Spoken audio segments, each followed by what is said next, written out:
Welcome in and thanks for joining us for another edition of TPI Talk. My name is Scott Hardy, and today I will be joined by Mr. Fred Dobbs as he discusses the 150th anniversary of Alexander City.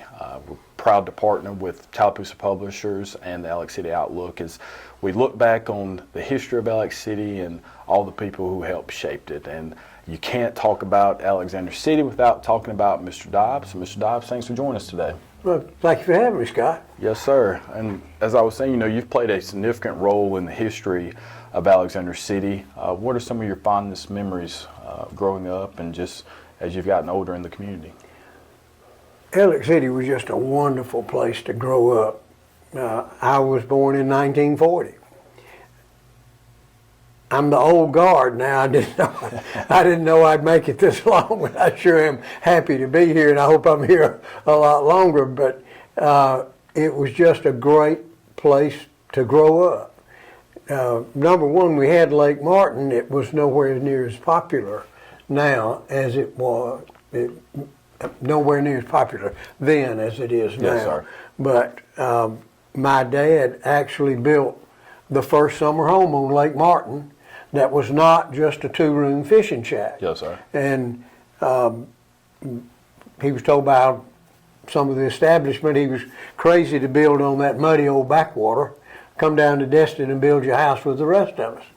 But he had bought him a inboard boat after the Second World War, and he just wanted to play with it, and he built a cabin down there on Russell property that they thought they could sell him, but they wound up just leasing it to him. But this was 1946, and you know what's happened to the lake since then. A fond memory of that time, and people ask me now what are some of the changes I've seen on Lake Martin. Well, at that time, this cabin is the Hank Williams cabin, known because Hank stayed there. All right. It's right there by Kowaliga Bridge, where you can see all the way down to the power lines. If you saw three boats coming up the lake together, everybody ran out on the end of the pier and watched. Now, if there's less than three boats, everybody runs out on the end of the pier and looks at the view. That's how Lake Martin has changed. And but it was great growing up with a place like that, and then living here in town. I've been on the lake since I was 6 years old in that respect, and I moved there permanently in 1972. I built the first house at Willow Point, and I'm still there, and I've enjoyed that. How we got to Alex City, my grandfather and father and grandmother were from Sand Mountain, Boaz and Albertville, and Fort Payne. And my grandfather was a partner in a Chevrolet dealership up there. And he wound up buying the Chevrolet dealership here in Alexander City from Mr. Fred Young. And I have a copy of the original bill of sale for that dealership. Wow. One piece of paper. Wow. And there are so many errors in it that if a lawyer got a hold of it today, I'd probably have to give it back to the Young family. And it always bothered me. I've had this a long time, but I didn't find it till after my grandfather died. He was a stickler on ethics, and especially with figures and grammar. This starts off Alexander City, Alexandey, September 31st, 1935. There is no September 31st. That is correct. The entire sold to W.F. Dobbs our entire stock of automotive parts, accessories, tires and tubes and furnitures and office furniture, safe, parts bins, counter, shop equipment under the following terms and prices. A check for $500. Amount due September 24th, 1935. This is dated September 31st, $12.50. Note due January 31st, 1935, $1,000. Totaled up $2,750 for the Chevrolet dealership. You sell a dealership now like I did 3 years ago, you got an encyclopedia laying here. Yes, sir. The deal is, that was an agreement between two gentlemen and it stuck. And that's, that's how it used to be. And Yeah. I think that a lot of the things that took place, especially from a business standpoint, that really promoted our community was dealt on, gentlemen's Yeah. handshakes. And so at that time period, you weren't as concerned about somebody going against their word, because that meant something back then if you gave somebody their word. I mentioned that my grandfather was a stickler about everything being correct, and that worried me about who drew this up. Then when Kenneth Boone bought my grandparents' house and my sisters moved everything out of the attic, we found the articles of a co-partnership where my grandfather and father founded the company that was Dobbs Chevrolet at that time. And as you can see, there are no mistakes in that one. And this was done on the 23rd day of September, 1935. So that's how we wound up with in the car business in Alexander City, was just with Chevrolet. Then in 1939, my dad got the Buick dealership. They were in a building over there where Strand Park is now. After the Second World War, they built the building that is now the Muscle Car Museum. Then in 1955, Dad built this building down here. General Motors made them separate the two dealerships, because my grandfather was a Chevrolet dealer and my dad was the Buick dealer, and they were operating in one building. And General Motors wouldn't allow that, so they just built another building and moved down here, and that kind of backfired on GM, because by 1959, they not only had Chevrolet and Buick, they had the rest of General Motors. Yes, sir. So they had, that was a up for us. And that's the way it stayed until just before my grandfather and father died, and that happened within 100 days of each other. Mr. Kerry Cox had gone to work for my grandfather, and he bought the Chevrolet dealership. And then after Dad, my granddad both died, I wound up with the dealership down here. Both my dad and granddad were General Motors dealers for over 25 years, and I made it 47. 47 years. Yeah. So again, we're talking about the dealership, and obviously, the Dobbs name is synonymous with that family business and was a part of the community forever. Well, the community was very important to us, and my family has been very involved in civic activities. All of us were involved with the Chamber of Commerce, the Red Cross. Of course, the Baptist Church was our church, and we believed in giving back to what supported us. So Alex City has just been a wonderful place, and still is. We've been hurt, yes, with the loss of the textile industry here, and especially Russell, but thank goodness we've got Lake Martin and Russell Land still carrying on and employing. I guess they're probably the third, fourth largest employer in the area. So it's still very important. But my teenage and younger years, until I went off to college, it was just absolutely great growing up around here. Very low crime rate. I don't think there were very few of my classmates ever drank anything until we got out of high school. Because it was a dry county. That may have played a part in it. That played a little bit of it, but it was just good, clean living, and everybody got along. Well, it seems like everybody has some tie. If you lived in this community long enough, you had some tie to Russell Corporation, and we interviewed earlier. We interviewed Miss Jane Howell, and she was saying how the cars for the salespeople were with your dealership. So there's always that tie-in. Oh, yeah. With Yeah. Russell there. Russell Athletic, in their heyday, had their own salespeople in every state in the country, and they leased vehicles from me for them. And I had them in every state in the country.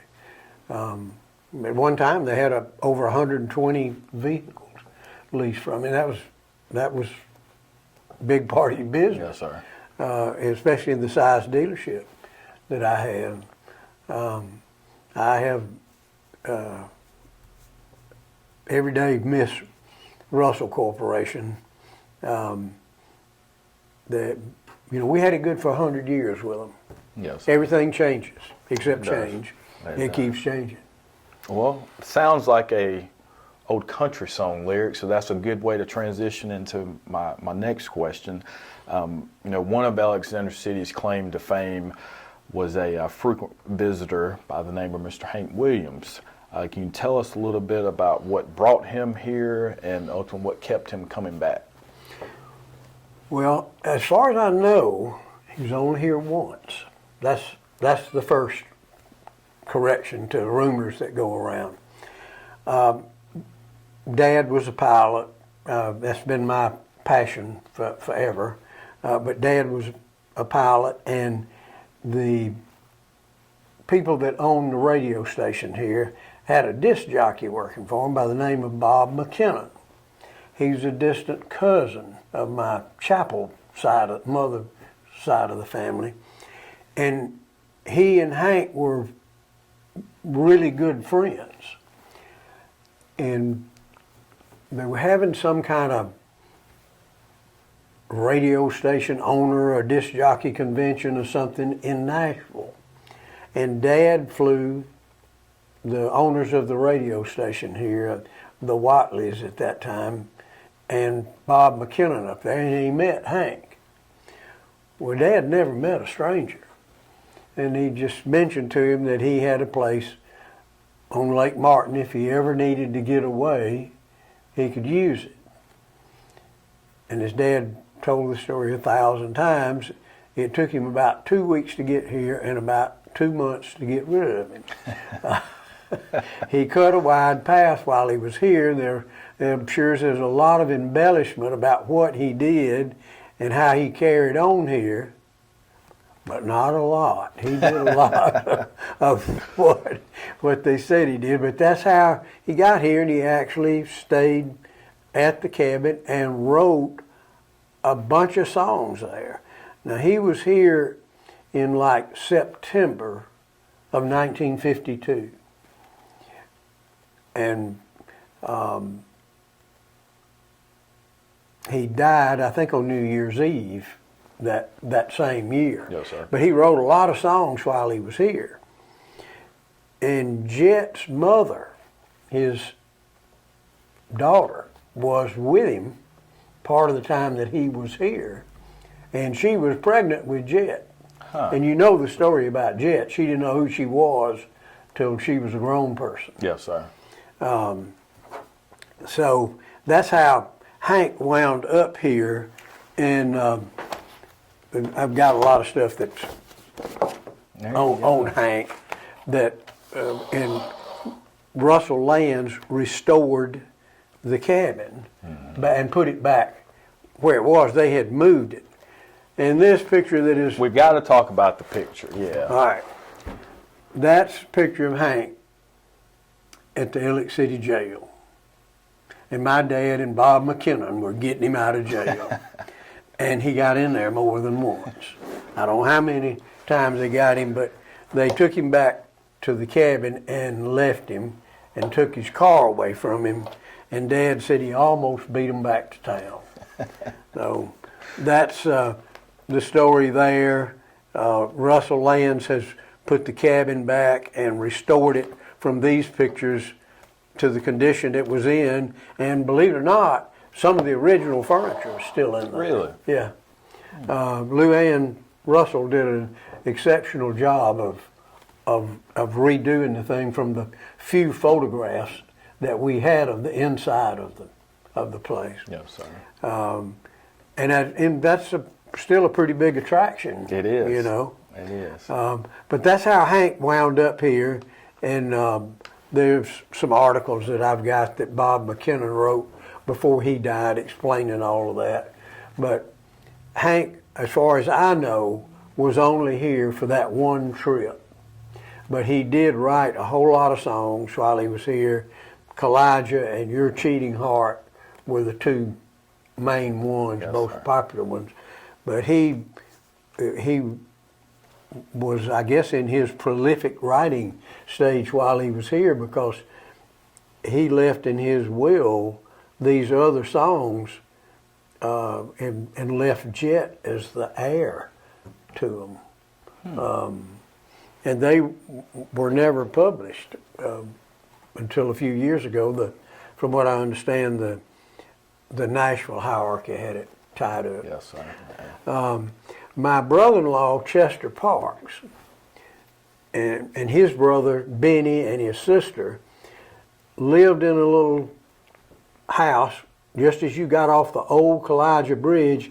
It's where the Kowaliga Boat Shop is now.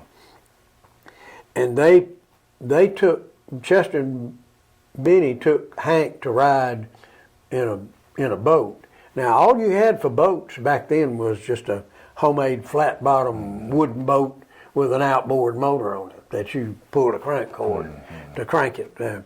Dad had his inboard that had there were a few inboards on the lake at that time, but the vast majority of the boats were just for fishing.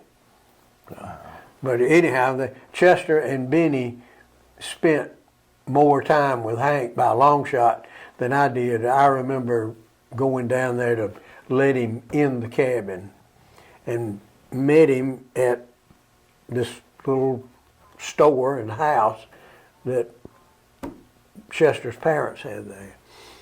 Wow. He had on a white hat and he had on a big buckle that said Hank on it. And I remember he had on boots with silver spats on them. And he told Dad, "Now, Darwin, I don't want anybody to know I'm here, and I don't want anybody to know who I am." And he's dressed up like that. But that's my Hank Williams story. Well, I'm glad we were able to officially get a true account of what has taken place. I know my entire life I've heard all kind of tales about his time here and how many times and how long, but glad we could officially get that on the record. The other thing that people don't realize is that when he wrote that song, Kowaliga, there was no wooden Indian. There was no Indian there at all. Now, this is Hank's first wife. This is Hank Jr.'s mother. And she came to Ellick City, and she's with a statue of Kowaliga. But there was no Indian there at that time. When they built the first Kowaliga restaurant, Toppy Hodnett was the guy going to run it for the Russells. And my dad told him, "You need an Indian out here. And I know where you can get one." All the Pontiac dealers back in the 50s had a plaster of Paris statue of Chief Pontiac. So they came up here, and my uncle was the Pontiac dealer. And that's where they got the first Kowaliga Indian, and he's still Chief Pontiac that's down there. Andy Thomas, who is from Ellick City, who is still alive, and he's 92 and still flying, retired United captain, used to run the boat shop at Kowaliga. And the first one got deteriorated real bad, and Andy said he knew exactly where the second one came from. He got it from the Pontiac dealer in Sylacauga. So I know where the first one came from. I know where the second one came from. And they got vandalized and stuff. The last one, and the current one that's down there, Frank and Pat Crunk made it from scratch. And Frank used to drive for me, And I knew that there was one in Coleman at the Pontiac dealership up there. So Frank and Pat made these pictures up there and came back and built one. And it's out of concrete. So that's the one at Kowaliga now. So I know where the first two came from and I know where the last one came from. Yes, sir. But it's actually a Chief Pontiac statue rather than Kowaliga. You learn something new every day. You're a wealth of knowledge, especially when it comes to Alexander City history. So we do appreciate you spending a little bit of your time with us today, and hopefully later you and I can maybe get together. I'd love to hear some more of the history and the stories of our great community. But Mr. Dobbs, I really appreciate you joining us today. Thank you for having me. Yes, sir. Good to see you again. Yes, sir. Well, this has been another edition of TPI Talk. My name is Scott Hardy. See you next time.